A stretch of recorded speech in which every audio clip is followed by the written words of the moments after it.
Bonjour à tous. Ben voilà, on est dimanche matin. Je suis très très heureuse de vous retrouver, de passer un bon moment avec vous. Vous savez que moi, personnellement, j'ai ma tasse de café. Prenez aussi quelque chose et comme ça, on va bien travailler ensemble. Alors, il y a quelqu'un qui m'a demandé de parler, d'expliquer phrases subordonnées relative bijzin. Ok, relative bijzin, en français, en fait, c'est la phrase enchâssée relative. Mon Dieu, je ne sais pas qui a trouvé ce nom.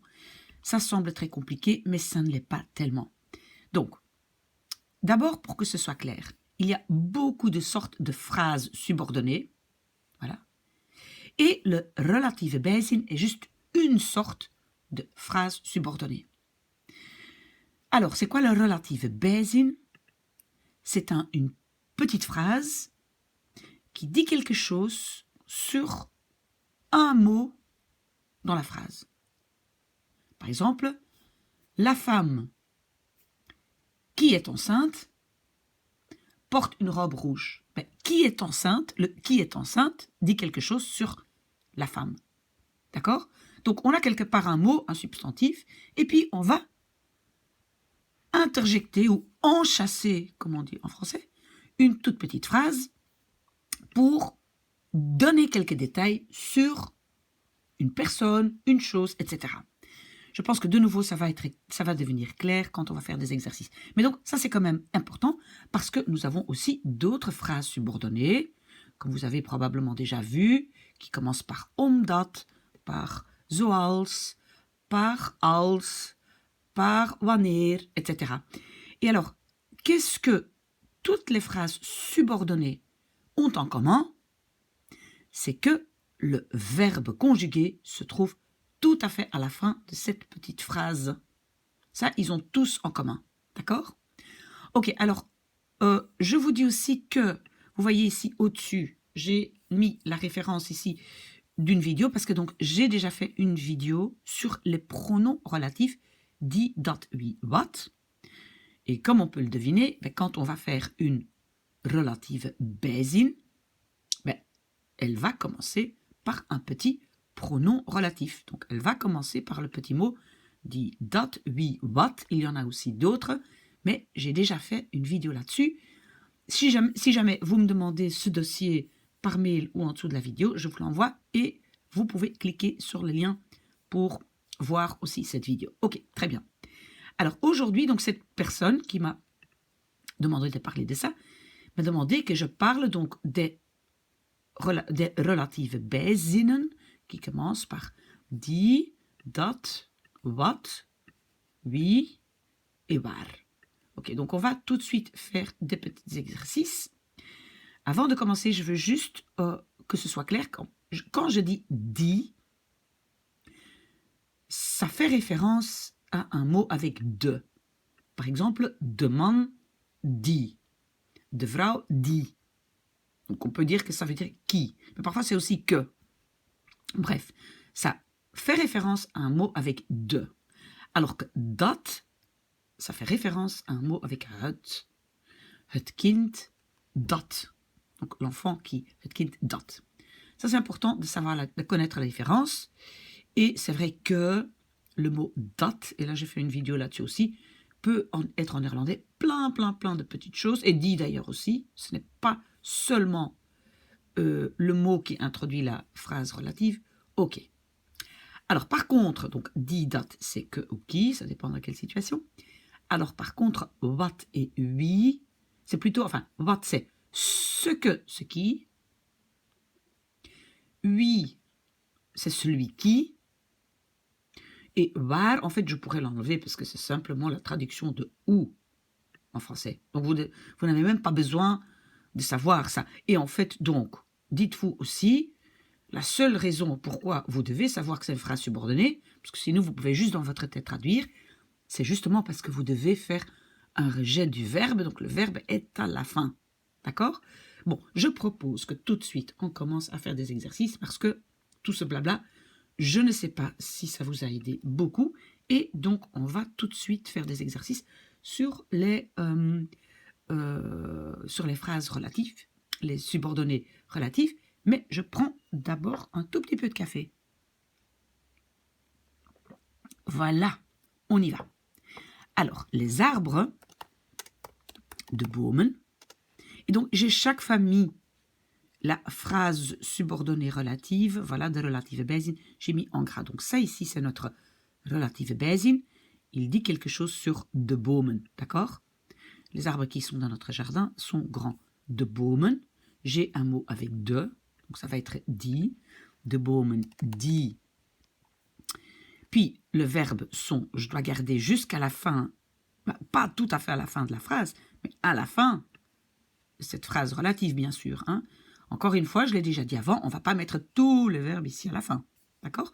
Dus de bomen die in onze tuin staan, hein, parce qu'en néerlandais on dit debout, on n'est pas juste être, c'est un verbe de position, sont grands, zijn groot. D'accord? J'espère que ça c'est clair. De bomen die in onze tuin staan, zijn groot. Donc le staan, le verbe de la phrase enchâssée ici se trouve à la fin pardon, de ce morceau. Ok, alors grand, bon, on ne parle pas de ça aujourd'hui, mais je vous le dis quand même. Vous savez que quand c'est à la fin l'adjectif après le verbe zijn, ben, en néerlandais, on ne doit jamais l'adapter. C'est groot et pas groot, on ne doit même pas réfléchir. Ok, allez, on y va. Je cherche quelqu'un qui peut m'aider. Et donc, qui peut m'aider? Ça, c'est une phrase relative enchâssée. Donc, ik zoek. Et quelqu'un en néerlandais, c'est iemand. J'ai fait une vidéo dessus il n'y a pas longtemps. Qui peut m'aider? Iemand, donc une personne qui peut m'aider. Die. En néerlandais, c'est comme ça. Quand je ne sais pas si c'est de ou het, bah, c'est presque toujours de. Et donc, c'est iemand die. Et puis, peut aider va à la fin, et d'abord me. Die me kan helpen. D'accord? Die me kan helpen, c'est la phrase subordonnée relative, et les verbes sont à la fin, et le me ici, juste après le petit mot die. J'espère que vous me suivez. Je sais que vous allez me le signaler si jamais je ne suis pas claire. Alors, mon chien, qui s'appelle Fox, a 1 an. Donc ça ici, c'est notre phrase, notre relative bijzin, la phrase enchâssée. Donc, mijn hond, qui, c'est de hond, donc c'est die. Le s'appelle, je garde pour la fin de cette petite phrase. Donc, je mets d'abord Fox, dit Fox heet, a 1 an. Alors, vous savez qu'en néerlandais, pour l'âge, on ne dit pas avoir, on dit être. Is 1 jaar. On peut, si on veut mettre oud, on n'est pas obligé. Is 1 jaar oud. Oud, ça veut dire d'âge. 1 an d'âge. Ok, très bien. Je cherche un homme qui habite dans cette ville. Un homme qui, donc qui habite, ça dit quelque chose sur l'homme. Donc c'est la phrase relative enchâssée. Hij zoekt, il cherche un homme, un man. Et c'est deux man, donc je dois mettre die. Le habite, je garde pour la fin de cette petite phrase. Donc d'abord dans cette ville. In.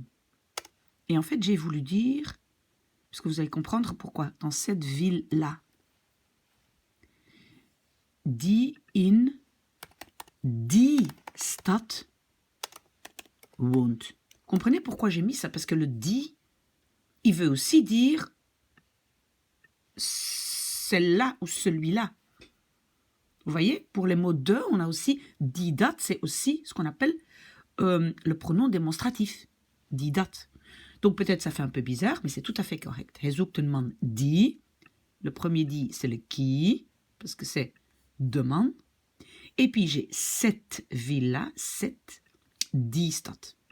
D'accord? C'est juste pour vous montrer ça, qu'il y a certains mots qui veulent dire la même chose. Elle connaît un enfant qui reste toujours seul. Ze kent een kind. Et là, attention, vous savez que kind, ça c'est avec het kind, un kind. Et donc ça ne va pas être dit, mais dat. Ze kent een kind, dat. Et donc, le reste, c'est le verbe, il va être à la fin. Dat. Toujours. Altijd. Seul. Alleen. Et reste, c'est blijft. Pourquoi il y a un T? Parce que c'est een kind blijft. Troisième personne. Ze kent een kind dat altijd alleen blijft. Ok? Très bien. Je regarde un film qui est tellement passionnant et je dois d'abord prendre un peu de café. Désolé, alors je regarde. Ik kijk, et attention néerlandais, c'est kijken naar. Hein. On n'oublie pas le naar, ik kijk naar. Un film. C'est deux films, donc ça va être die, un film die, tellement, on peut dire zo, qu'il est si passionnant. Le est, on garde pour la fin, hein, d'accord? Donc je suis en train de faire le reste.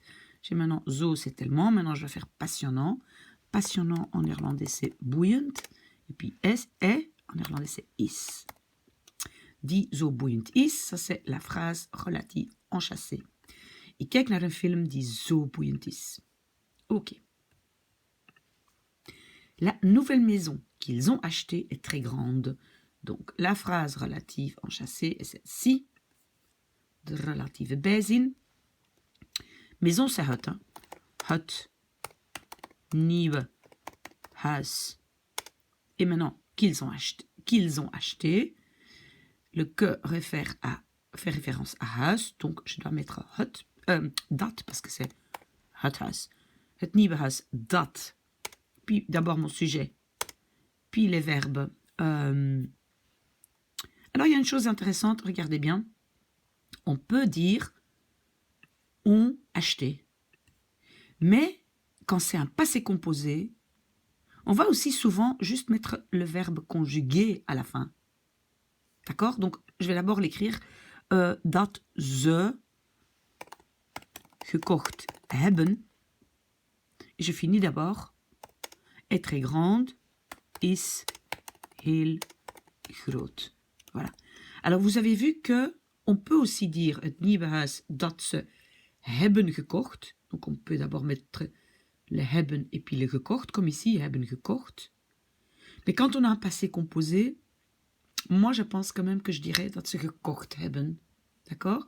On ne le fait pas parce qu'on a vu aussi quelque part, ben ici, peut m'aider, là pas. C'est pas un passé composé, c'est juste deux verbes avec un infinitif. L'infinitif, il est à la fin. Ça, c'est plutôt en allemand qu'on va mettre l'infinitif avant. D'accord? Mais en néerlandais, non. Si maintenant vous dites, ben, moi, pour avoir facile, je mets toujours d'abord le hebben et puis le reste, c'est bon aussi. Vous préférez ça? Bon, d'accord. Je change dat ze hebben gekocht. D'accord? Nieuwe huis dat ze hebben gekocht is heel groot. Alors que moi je vais dire gekocht hebben. Ok. C'est vous qui décidez. Je prends le train qui s'arrête à Bruxelles-Nord. Donc je prends le train. Quel train? Eh ben, le train qui s'arrête à Bruxelles-Nord, ça c'est ma phrase enchâssée, relative bijzin. Ik neem de trein. C'est de, donc c'est die. Die. Et d'abord à Bruxelles-Nord, je garde le verbe pour la fin. In Bruxelles-Nord. Et puis s'arrête, stopt. C'est troisième personne avec un T parce que c'est le train qui s'arrête. Ok. Alors, Mehdi lit un livre qu'il a reçu pour son anniversaire.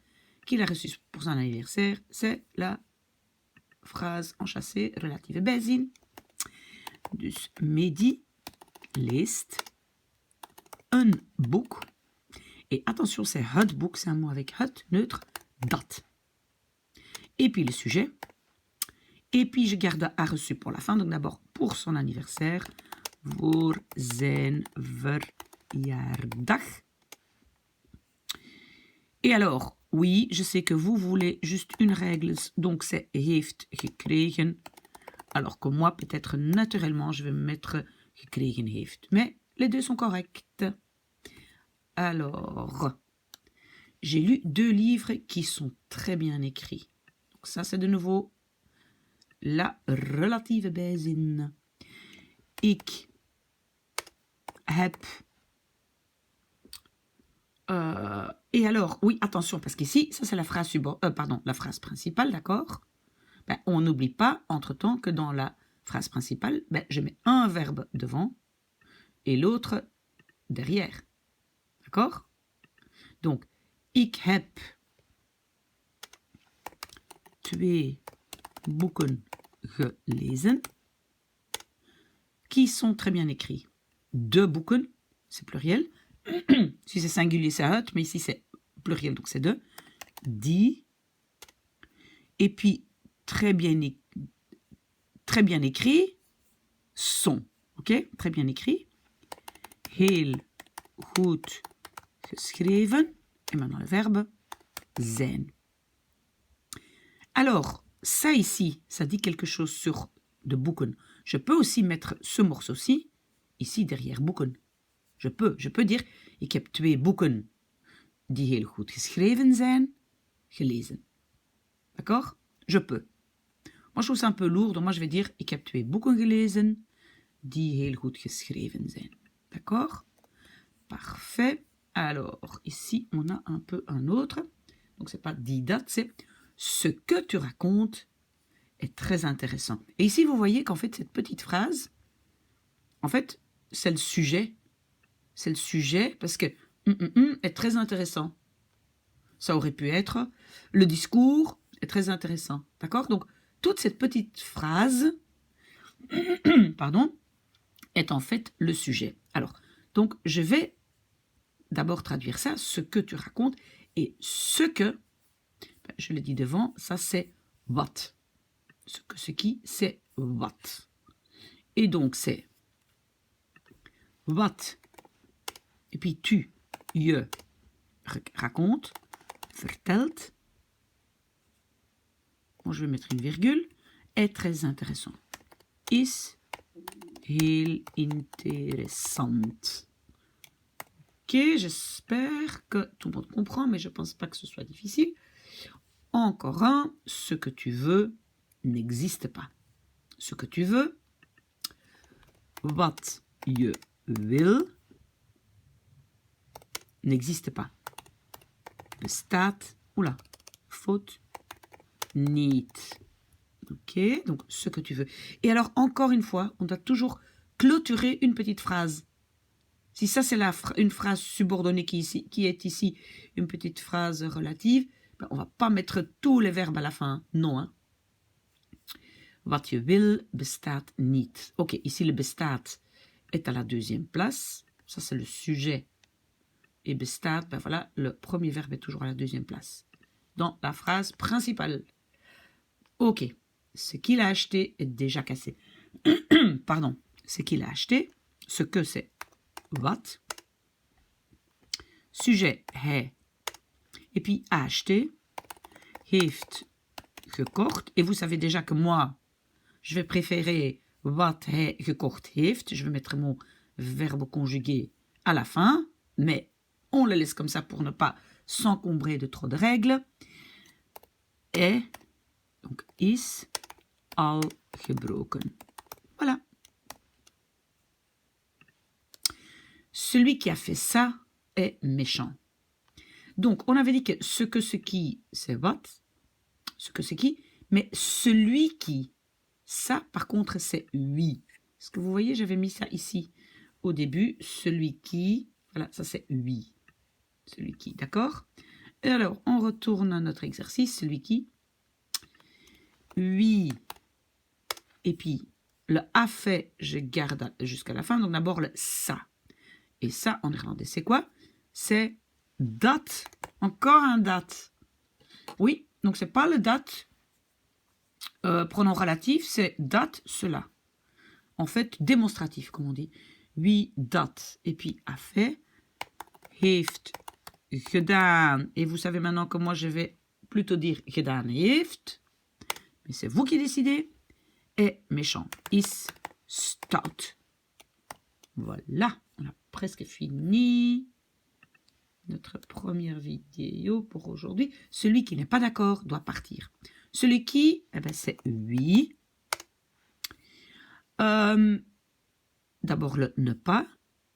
Niet akkoord gaat, parce que c'est akkoord gaan, être d'accord.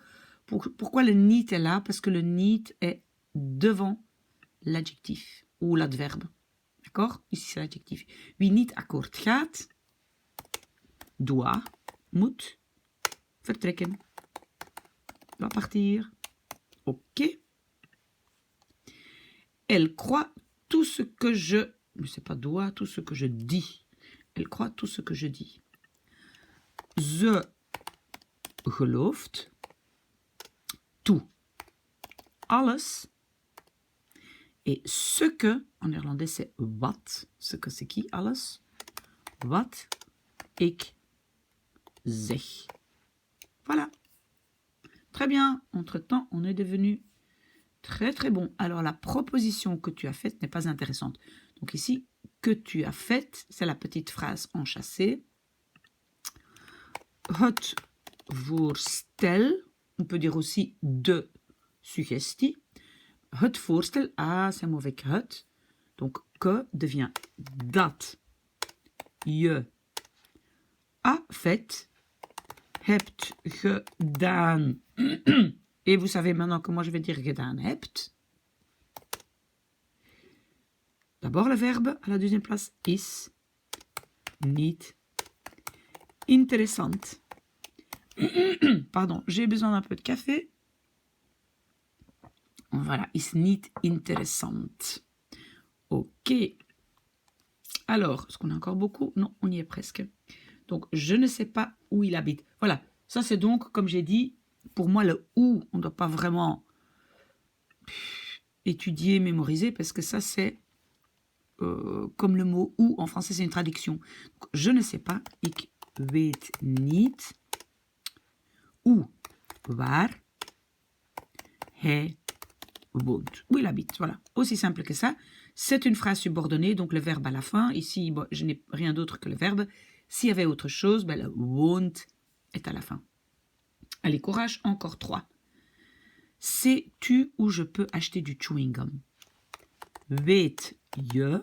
Et de nouveau, où c'est waar. D'abord le sujet. Peut acheter, on va garder jusqu'à la fin. D'abord du chewing-gum.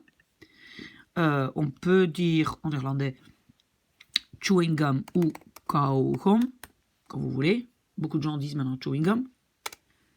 Kan kopen. Et comme ça, ici, un infinitif kopen, là, je ne dis pas kopen kan. Kopen kan, ça c'est plutôt une construction allemande, donc non, on dit kan kopen. La BD que je suis en train de lire est super. Une BD en néerlandais, c'est peut-être un peu bizarre, mais dat is de strip. Strip, attention, c'est pas du striptease, c'est une BD, on peut aussi dire stripverhaal, mais on dit souvent juste strip. De strip, c'est de. Donc, je vais mettre après die, pas dat. Die ik aan het lezen, ça c'est en train de lire, ben, voilà, verbe conjugué à la fin, is super. Ok. Et alors, la toute dernière, ton copain qui vient toujours en retard est malade. Je vriend, et c'est de vriend, die altijd te laat, c'est en retard, et puis le verbe à la fin, komt, is ziek. Voilà, on a très très bien travaillé. Vous savez que vous pouvez toujours me demander le dossier ou poser des questions ou bien par mon mail, voilà que je note ici, ou bien en dessous des vidéos. Je vais toujours essayer de vous répondre. Et soyez très sévères avec moi si je ne réponds pas. J'ai une semaine vraiment très, voilà, j'ai été très occupée, donc voilà, n'hésitez pas, mais ça c'est mon adresse mail si vous avez une question. Très bon dimanche.